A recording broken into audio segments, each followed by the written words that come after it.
Без них не было бы украинской революции. Для видеокамер западного мира они были героями. Американский дипломат пришел даже, чтобы предложить хлеб для них.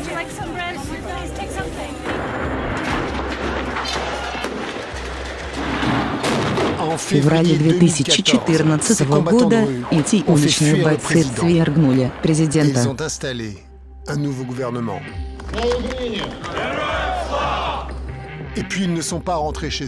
Хорошо вооруженные, они стали угрозой для правительства. А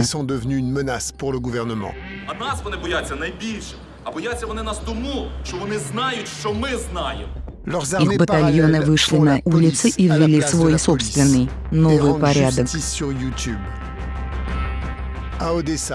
В Одессе они были ответственны за массовое убийство. Вот когда зверь почувствует кровь. Для меня лично заслужили такую смерть. И мне их не жалко ни одной секунды. Кто эти люди за масками? Проти продажної маргінальної демократії. Каковы их политические цели? На кого они работают? Кто поддерживал их? Познакомьтесь с ополченцами, которые похитили украинскую революцию.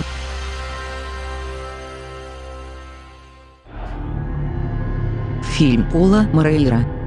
Украина, маски, революции.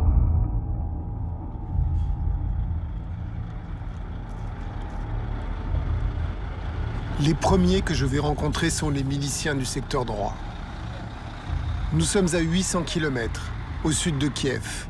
La révolution est terminée depuis 18 mois.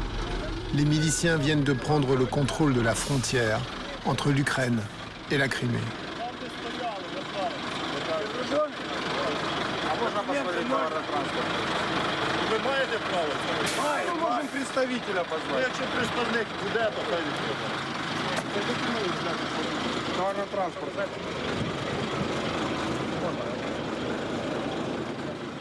Plus aucun camion de ravitaillement ne peut passer. Des centaines de véhicules sont bloqués sur des dizaines de kilomètres. Le secteur droit s'est arrogé le droit d'affamer la Crimée. La Crimée est une péninsule au sud de l'Ukraine. Elle est peuplée majoritairement de Russes. Après la révolution ukrainienne, sa population a massivement voté par référendum son allégeance à la Russie. La Crimée est désormais un territoire russe. Власть України приналежить народу, а ми і є народ. Народ проти, щоб кормили окупанта. Все. В Криму, допустим, 60 тысяч российских войск. Вот они едят с наших рук, и наши ж приходят и убивают. Вот и все. А пограничники официально, граница работает. Официально. Проезжайте, пограничники, говорят, без проблем. Но вот если вы пройдете этот кордон, а этот кордон обещает, что будет там принимать меры, если мы начнем в наглую ехать. Как мы можем пойти против людей с автоматами и с коктейлями без ничего? Что мы можем сделать? И милиция даже не может попросить. Она же там стоит, милиция за этим всем наблюдает. Честно сказать, даже чуть-чуть побаиваемся, что может произойти. Imposer un blocus à un territoire est un acte grave qui peut déclencher une violente riposte militaire. Pourquoi l'État ukrainien laisse-t-il faire une milice incontrôlée? Как полицейский, моя задача – это охрана жизни украинских граждан. Le rôle des paramilitaires est mystérieux. Est-ce qu'ils font le sale boulot pour le compte du gouvernement? Ou bien est-ce qu'ils ont kidnappé le pouvoir dans la rue? Comment ont-ils acquis une telle importance? Kiev, 2015. La place Maidan, où s'est déroulée la révolution, a retrouvé son visage habituel. En apparence, rien n'a vraiment changé. Le nouveau président, Porochenko, et son premier ministre, le jeune banquier Yatsenyuk, sont des vétérans de la politique ukrainienne. Quoi de neuf alors?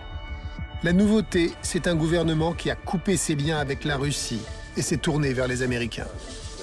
Symbole de ce rapprochement, la ministre des Finances, Nathalie Yaresko, c'est une ancienne diplomate américaine. Elle a dû se naturaliser ukrainienne pour prendre ses fonctions.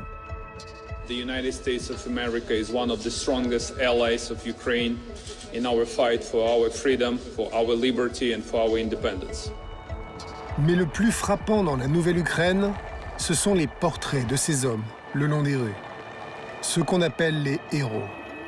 Souvent membres des milices paramilitaires, ils ont permis le changement de régime. Il y a les morts, près d'une centaine d'entre eux a perdu la vie. Et puis il y a les vivants. Certains s'affichent sur des panneaux publicitaires géants pour les élections. Les milices sont devenues une force médiatique et politique. Leur porte-parole le plus célèbre, Igor Moïssychuk, a longtemps travaillé